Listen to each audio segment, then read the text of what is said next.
everybody, this is Anjali and welcome back to my channel Law by Anjali. Today in this video, we will learn about Article 14 of the Indian Constitution, which deals with the right to equality. Friends, in our Indian Constitution, there are fundamental rights are given to the citizens. For example, right to equality, right to freedom, right against exploitation, right to freedom of religion, cultural and educational rights, and right to constitutional remedies. And these fundamental rights are given under Article 14 to Article 35. So in this video, we will learn about only Article 14, and all articles of the fundamental rights will be covered one by one in separate lectures. So let's see what the Article 14 says. Article 14 जो है बात करता है right to equality की. State जो है किसी भी पर्सन को डिनाई नहीं करता इक्वालिटी बिफोर द लॉ के लिए या फिर equal protection of the law के लिए within the territory of India. हर जो ह्यूमन है, हर पर्सन जो है उसका बॉन्ड इक्वली हुआ है. इसलिए जो इंडियन कॉन्स्टिट्यूशन के मेकर हैं उन्होंने लोगों के इक्वालिटी के लिए कुछ प्रोविज़न बनाए हैं. आर्टिकल 14 जो है मोस्ट इम्पॉर्टेंट आर्टिकल है इंडियन कॉन्स्टिट्यूशन का. आप देख सकते हैं कि आर्टिकल 14 के अंदर दो चीज़ें मेनली हाईलाइट की गई हैं. फर्स्ट है equality before the law and second one is equal protection of the law. Equality before the law का मतलब है कि लॉ के सामने सभी पर्सन इक्वल ट्रीट किए जाने चाहिए. All person should be treated equally. कोई भी डिस्क्रिमिनेशन अलाउड नहीं है, कोई भेदभाव अलाउड नहीं है. और दूसरी तरफ है equal protection of the law. Every person is not the same and therefore it is not practically possible to have a universal application of equality. ऐसा बिल्कुल भी पॉसिबल नहीं है कि हम हर पर्सन को एक जैसा ट्रीट करें. मान लो कोई लेबर है और चेयरपर्सन है, अगर हम उन दोनों को एक जैसा ट्रीट करें तो ऐसा पॉसिबल बिल्कुल भी नहीं है. क्या ऐसा पॉसिबल है कि जो सर्विस चेयरमैन को दी जा रही है वो ही लेबर को दी जाए? तो इसका आंसर है नहीं. आइए इन दोनों चीज़ों को एक एक करके अच्छे से समझते हैं. फर्स्ट है equality before law. Equality before law जो है वो एक नेगेटिव कंसेप्ट है, क्योंकि यहाँ पर यह बात कही गई है कि कोई भी भेदभाव नहीं किया जाना चाहिए किसी भी पर्सन के साथ. All person should be treated equally, no discrimination allowed. ये जो कंसेप्ट है कि सभी पर्सन के साथ इक्वली ट्रीट किया जाना चाहिए, ये कंसेप्ट ब्रिटिश कंसेप्ट से लिया गया है जो कि रूल ऑफ लॉ है. रूल ऑफ लॉ का ओरिजिनेटर सर एडवर्ड कोक था. रूल ऑफ लॉ का मतलब है no man is above the law and also that every person is subject to the jurisdiction of ordinary courts of law irrespective of their position and rank. मतलब law से ऊपर कुछ भी नहीं है, लॉ से ऊपर कोई भी पर्सन नहीं है, और साथ में हर पर्सन जो है वो चाहे उनकी पोजीशन हो या फिर उनके कोई भी रैंक हो, उसके पोजीशन और रैंक के बावजूद भी वो लॉ के ऑर्डिनरी कोर्ट्स के जुरिडिक्शन का सब्जेक्ट है. प्रोफेसर एवी डाइसी ने रूल ऑफ लॉ के 3 प्रिंसिपल्स दिए थे. फर्स्ट है supremacy of law, second is equality before law and third one is judicial president. Supremacy of law का मतलब है कि लॉ जो है वो सुप्रीम है, लॉ जो है सबसे ऊपर है, कोई भी मैन जो है वो लॉ से ऊपर नहीं है. डाइसी ने स्टेट किया कि absolutely supremacy of law as opposed to arbitrary powers of the government. उसने लॉ को पूरी तरीके से सुप्रीम बताया है, जो कि अपोज्ड है गवर्नमेंट के आर्बिट्रेरी पावर से. प्रोफेसर एवी डाइसी गवर्नमेंट के वाइड डिस्क्रिशनरी पावर को और आर्बिट्रेरीनेस के एग्जिस्टेंस को एक्सक्लूड करते हैं और कहते हैं कि लॉ जो है वो सुप्रीम है. एवी डाइसी के द्वारा दिया गया सेकेंड प्रिंसिपल जो है वो है इक्वालिटी बिफोर लॉ.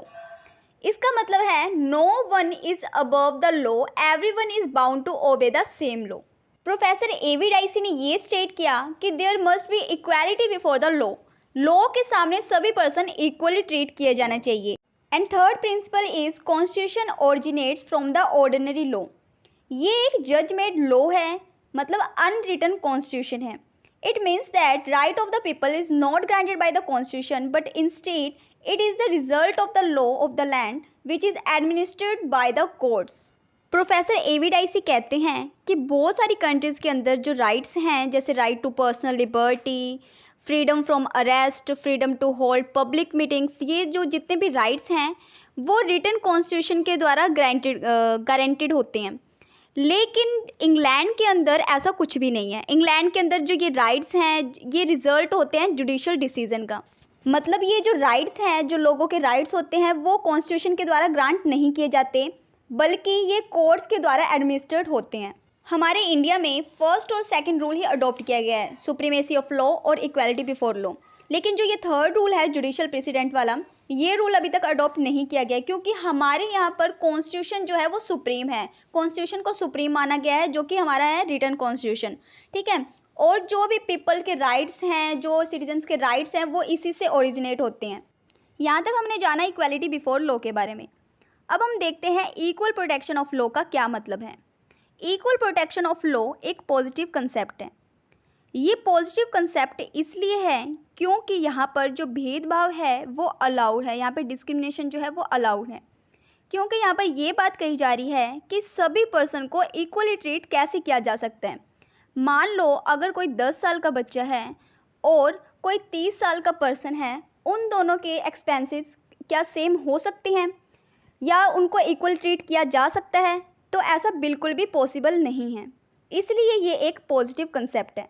ये कंसेप्ट कहता है कि like should be treated like, मतलब जो जैसा पर्सन है, जिसको जैसा मिलना चाहिए उसे वैसा ही ट्रीट किया जाना चाहिए, और unlike should be not treated like, और जो जिस चीज़ के योग्य नहीं है उसे वैसा जो ट्रीट नहीं किया जाना चाहिए। यहाँ पर डिस्क्रिमिनेशन अलाउड है, भेदभाव अलाउड है, लेकिन यहाँ पर डिस्क्रिमिनेशन अलाउ का मतलब ये नहीं है कि वहाँ पर अपने तरीके से, मनमाने तरीके से वहाँ पर डिस्क्रिमिनेशन किया जा रहा है, but it should not be arbitrary. Arbitrary discrimination नहीं होना चाहिए, और जो डिस्क्रिमिनेशन किया जा रहा है वहाँ पर उसका रीजनेबल ग्राउंड होना चाहिए, and should be reasonable ground. ये कंसेप्ट यूएसए कॉन्स्टिट्यूशन के 14th अमेंडमेंट से लिया गया है। It provided all the people of India for the enjoyment of their rights without any privileges towards any person, but they have reasonable classification. जैसा कि मैंने आपको पहले ही बताया था कि every person is not the same, her person जो है वो सेम नहीं है, इसलिए ये प्रैक्टिकल पॉसिबल है ही नहीं कि वो यूनिवर्सल एप्लीकेबल किया जाए। Should not be arbitrary in nature. यहाँ पे ये बात कही गई है कि मतलब अगर यहाँ पर डिस्क्रिमिनेशन हो तो रहा है, लेकिन ये डिस्क्रिमिनेशन जो है वो आर्बिट्रेरी नहीं होना चाहिए नेचर में। अगर वो डिस्क्रिमिनेशन किया जा रहा है तो वहाँ पर रीजनेबल क्लासिफिकेशन होनी चाहिए। If based on intelligent differentia, ये इंटेलिजेंट डिफरेंशिया का मतलब है इंटेलिजेंट रीज़न फॉर क्लासिफिकेशन। कोई ऐसा रीज़न होना चाहिए क्लासिफिकेशन के लिए जहाँ पर ये लगे कि हाँ भी इस चीज़ के लिए डिस्क्रिमिनेशन किया जा रहा है उस पर्सन के साथ। आइए इससे रिलेटेड एक केस देखते हैं। AIR इंडिया वर्सेस नरगेश मिर्जा का केस है। The regulation of the Indian Airlines provided that an air hostess had to retire from their services on attaining the age of 35, or if they married within 4 years of their service, or on their first pregnancy, whichever occurred earlier. इस case में क्या हुआ था कि Indian airlines के regulation के अंदर ये प्रोवाइड किया गया था कि एयर होस्टेस जो है उसे अपनी सर्विस से उसे टर्मिनेट कर दिया जाएगा, उसे रिटायर कर दिया जाएगा अगर वो 35 इयर्स एज अटेन कर लेती है, या फिर वो उसकी शादी हो जाती है उसके सर्विस के 4 साल के दौरान में, या फिर वो अगर उसकी फ़र्स्ट प्रेगनेंसी होती है, तो जो भी मतलब पहले होता है तो उसकी जो सर्विस है वो टर्मिनेट कर दी जाएगी। तो इसमें कोर्ट ने हेल्ड किया कि that terminating the services of an air hostess on the grounds of pregnancy amounts the discrimination. इस ग्राउंड पर उसे टर्मिनेट करना उसकी प्रेगनेंसी के ग्राउंड पर, तो ये डिस्क्रिमिनेशन है, as it was an unreasonable ground, और ये एक अनरीजनेबल ग्राउंड था उसकी सर्विस के टर्मिनेशन के लिए। So the regulation provide that after 4 years of service the air hostess could Mary, therefore the grounds of pregnancy was not reasonable. Thus, it was held that this regulation flagrantly violated Article 14 and such termination would not be valid. Airline के regulation में ये provide किया गया था कि 4 साल के बाद, सर्विस के 4 साल के बाद एयर होस्टेस जो है वो मैरिज कर सकती है, therefore the grounds of pregnancy. लेकिन जो प्रेगनेंसी का ग्राउंड था वो रीज़नेबल नहीं था, इसलिए ये हेल्ड किया गया कि इसने आर्टिकल 14 को वॉयलेट किया है और ये टर्मिनेशन जो है वो वैलिड नहीं होगा। ये था हमारा आज का टॉपिक, राइट टू इक्वालिटी।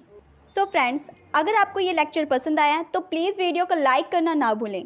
अगर आपके डाउट्स हैं तो मुझसे कमेंट सेक्शन के थ्रू पूछ सकते हैं, और अगर आप मेरे चैनल पर नए हैं तो सब्सक्राइब करना ना भूलें।